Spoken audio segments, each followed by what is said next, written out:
Donc la pépinière, c'est des jeunes plants qui sont plantés généralement en ligne, en pleine terre, avec des paniers qu'on va vous expliquer après. Ça servait donc pour faire une culture, et ça vous êtes sur les sapins de Noël avec les deux essences qu'on a au lycée horticole. Et il faut compter 4-5 ans pour avoir un début de sapin qui est à peu près correct. Et après, plus ils sont grands, plus ils sont vendus cher et ainsi de suite. Sur une rangée comme ça, ils sont plantés tous les 1 mètre. Et après, on les arrache 1 sur 2.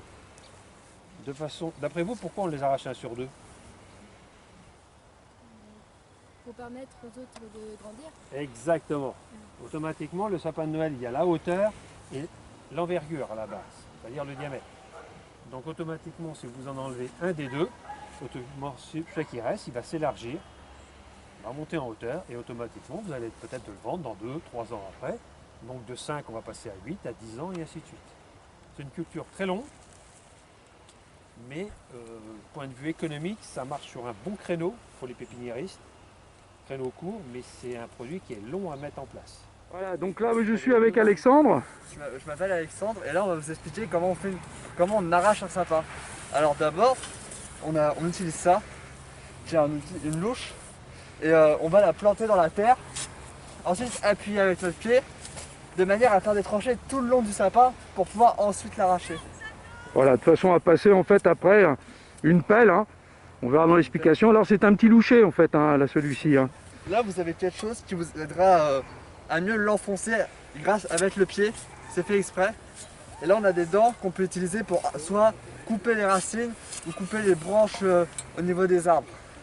D'accord, donc là l'objectif c'est de réaliser une grosse motte, hein, puisqu'il va être planté après, il va être empoté dans un gros pot quoi en fait. Hein. Voilà. Donc là on cerne autour déjà une première fois avec ce loucher, et puis après on fait une petite tranchée tout à fait autour pour passer en fait à un autre outil qu'on appelle une pelle ronde, Voilà. de façon à faire une motte. Bonjour, Merci. Lucas, je vais vous présenter les outils. Là on a un loucher, celui-là il va servir en premier pour faire tout le cernage du sapin. Donc on va couper le contour, ça va nous faire notre délimitation. Après on va utiliser ce loucher là, donc il est un petit peu plus profond que l'autre, et celui-là on va s'en servir pour faire toute la tranchée autour, pour pouvoir bien dégager le sapin. Et après, avec la pelle ronde, on va pouvoir venir se placer sous le sapin et bien le décoller pour pouvoir le retirer complètement et pouvoir le remettre en pot. Ouais, l'important en fait c'est de réaliser une motte qui puisse se tenir. C'est vrai que nous on a en fait un sol qui est relativement sableux ici, mais l'action des 3 outils qui sont complémentaires, on va dire, permettent d'arracher surtout en conservant un maximum de racines, sachant également qu'il y a quelque chose d'important à prendre en considération, c'est que les systèmes racinaires de ces conifères sont relativement en surface, donc on n'a pas à creuser trop profondément. Merci, et puis donc on passe à l'arrachage proprement dit. Tu peux nous prendre la pelle ronde là, Alexandre, tu viens et puis s'il te plaît, vous pouvez vous faire à 2 si vous voulez. Bon, on y va. Il y a 2 pelles rondes, voilà. Donc là maintenant on va passer à l'extraction. Alors là nous sommes avec Angeline là, qui va faire la ligature. Donc on l'attache sur une branche. Sur n'importe quelle branche, on peut l'attacher.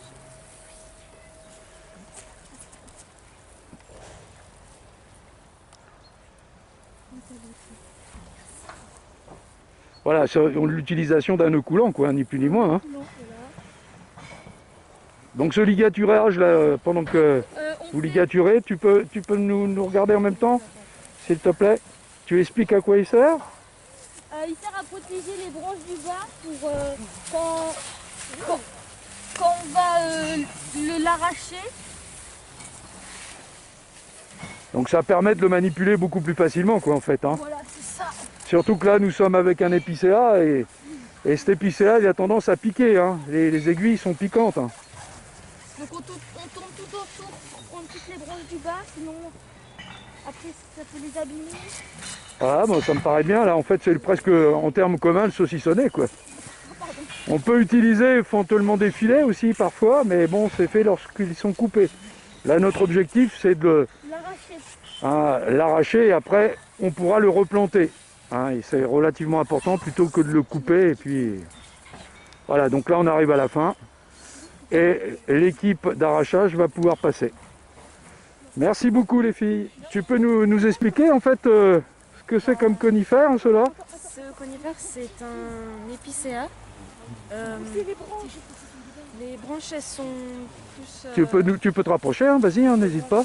Pour nous expliquer comment tu vas le reconnaître, hein, cet épicéa. les branches, elles sont... Enfin, les épines sont... Donc là, oui, on a un petit morceau d'aiguille.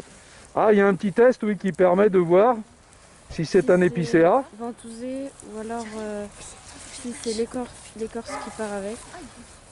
Et là, effectivement, sur les épicéas, on a des petits morceaux. Attends, je vais zoomer un peu. Si tu peux nous montrer le petit morceau d'écorce quand tu tires l'aiguille du conifère. Voilà. Donc là, effectivement... On a un morceau d'écorce. Donc tous les épicéas, en fait, sont... Enfin, lorsque l'on tire une aiguille, on a un petit morceau d'écorce.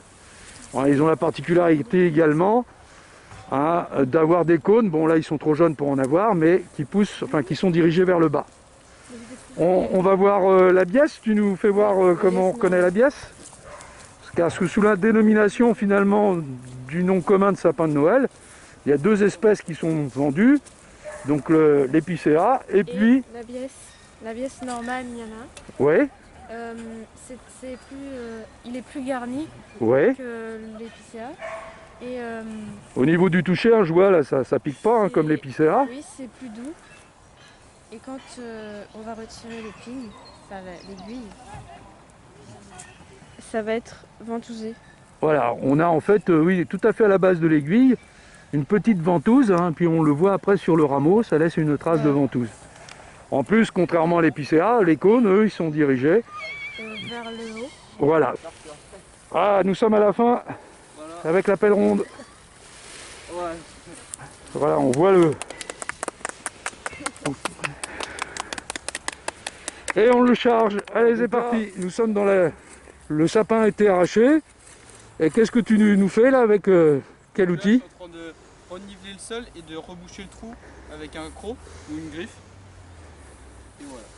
Voilà, donc l'objectif effectivement c'est d'aplanir le sol et de le rendre réutilisable éventuellement pour refaire de la plantation ou refaire des façons culturelles après. Merci. Nous sommes avec Lohan qui va nous montrer comment rafraîchir le système racinaire de l'épicéa. Donc on vient de le ramener en fait, prêt à empoter. Donc vas-y, tu nous expliques comment tu fais. Donc ce que tu te sers là, c'est un sécateur force. Oui, donc on a des racines, hein, il vient d'être arraché, et on rafraîchit le système racinaire. Donc surtout pas mettre les mains, bien sûr. Allez, la deuxième, un peu plus haut là, parce que ça va être dur. Voilà, là où c'est blessé, c'est parfait. Donc là, bien le tenir, effectivement. Pas facile, hein, c'est pour ça qu'on prend l'extrémité. C'est trop dur, j'ai pas de force déjà. Ah, il a été pris un petit peu. Hein. Voilà, super. Donc là, on fait tout. Après, c'est les petites racines, c'est bon. Donc là, nous sommes au moment du rempotage. Hein. Voilà. Donc les pots sont prêts. Le conifère est prêt à rempoter. Donc on utilise qu'est-ce qu'on utilise? Voilà, différents substrats en fait, qui sont à base de... On le voit bien. Il y a 7 minéraux et il y a un peu de tourbe dedans. Donc ce qui est blanc en fait, c'est de la perlite, hein, c'est bien ça? Oui. Donc ça permet de drainer. Et puis sinon, vous avez également de la tourbe, comme tu disais, finalement, qui retient un peu les sels minéraux et puis l'eau surtout. On y va, on le positionne, c'est parti. Allez les filles. Et puis, donc l'important c'est de bien centrer et on va bien borner. Alors il faut passer le substrat tout autour.